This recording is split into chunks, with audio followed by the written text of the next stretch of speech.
so many advertisers, so many business owners, so many creators of products and services just really don't understand the power of story. They're in competitive niches where, their competitors are eating their lunch and they're going out the door with just kind of straight benefit copy. And it's very hard to compete in highly aggressive niches with just benefit based copy. And yes, you can have a really good mechanism and a unique mechanism, and you really need that. But a story is what can very powerfully differentiate you from the competition. And so many people, I think, copywriters, business owners, product creators, just don't go to the lengths that you would go to get that story. They just get a product and they just think about it and they sit down and they try and create advertising for it, not understanding that every product has a story, every service has a story, and there's so many people and so many elements that had to come together in order for that product to be created, and there is a story there somehow, some way. Yeah, the storytelling is our brains as humans are hardwired to understand and crave stories because that was the primary way of exchanging information, keeping history alive. Because there wasn't writing until the early cuneiform tablets, the soft clay tablets in Sumeria that they would use a stick and poke out stuff. They started with regular stuff, but our ancestors, the writers back then, the people who learned how to write, learned how to essentially translate the stories that were spoken, were the first writers. And they weren't freelancers. They often had to have a sponsor. It was the case for writers to be either slaves or employees, or they're totally dependent on whoever had the money because it was very expensive and there wasn't any printing. And then eventually the printing press came along, and then the people started writing on their own in France. Victor Hugo, whoever wrote the Three Musketeers of magazines came out. These guys started writing and they became freelancers. They weren't beholden to sponsors. They actually started making enough money that they became independent.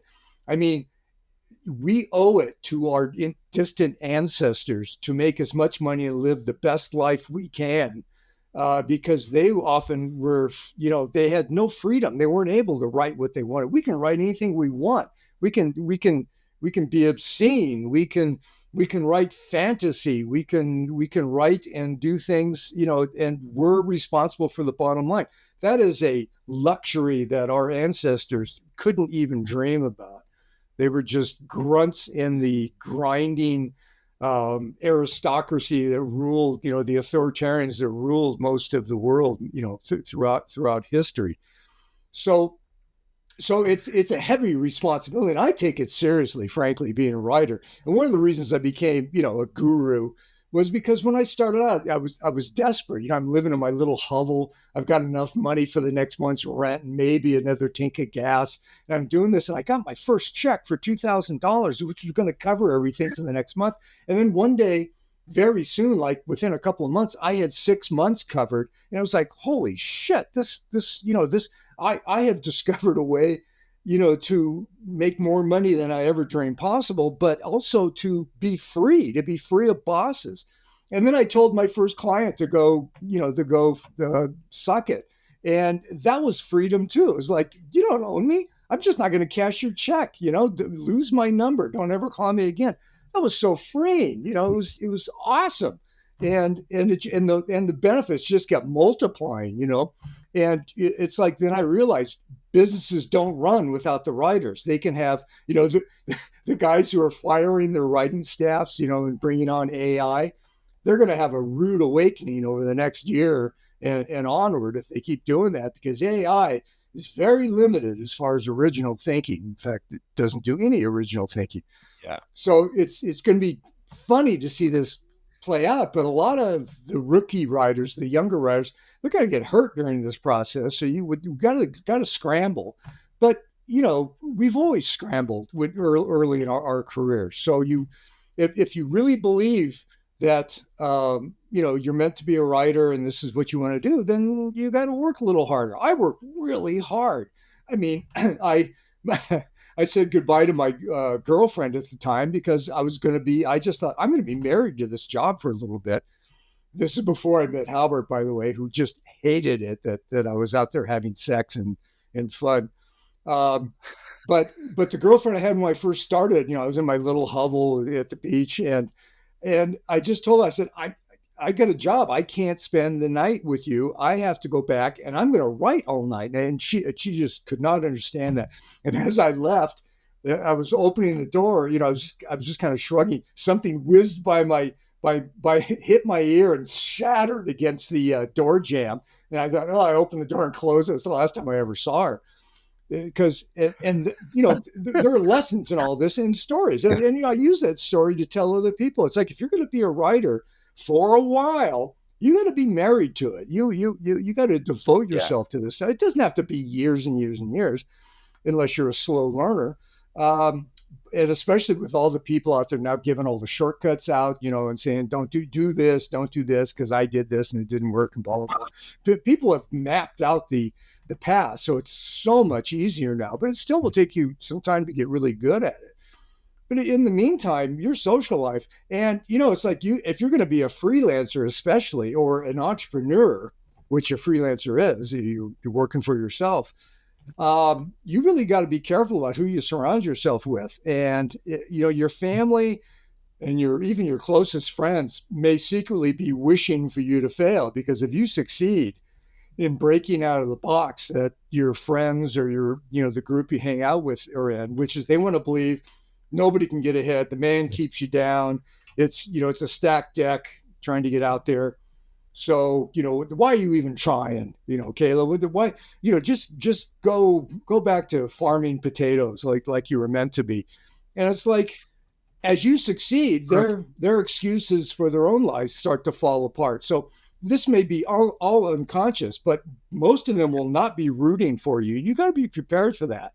And then when you make it and suddenly you're rolling in it, then it's like, oh, we've always supported you. You say, here's our buddy Caleb. We always knew he was going to go places. Well, it's a tough life, and it can be a lonely life.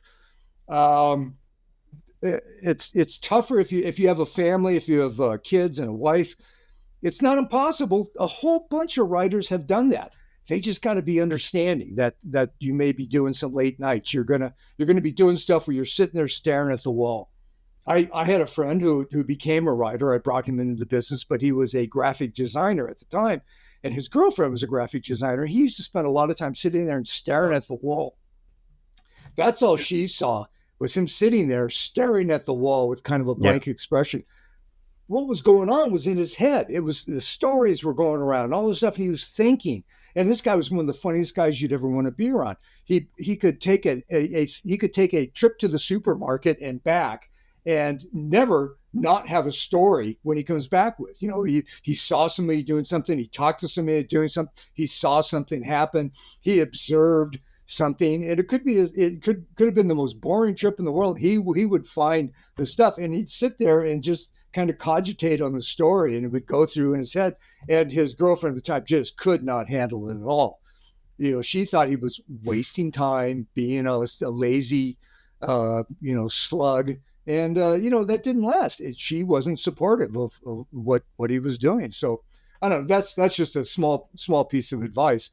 You can turn people around too, but with success. So, if you give your first couple of checks to the wife and kids or whatever, I don't know, there's tactics around it, but really you want somebody who will support you in this crazy venture to, be a writer and be on your own. So if you enjoyed this clip and you'd like to benefit from more monetization secrets, go and register now for Monetization Daily. You can go to monetizationresearch.com to get it. It is a free newsletter that is absolutely awesome. It is delivered to your email inbox, and it contains lots of great monetization tips, tactics, and strategies that you will love. Again, head on over to monetizationresearch.com to get it now.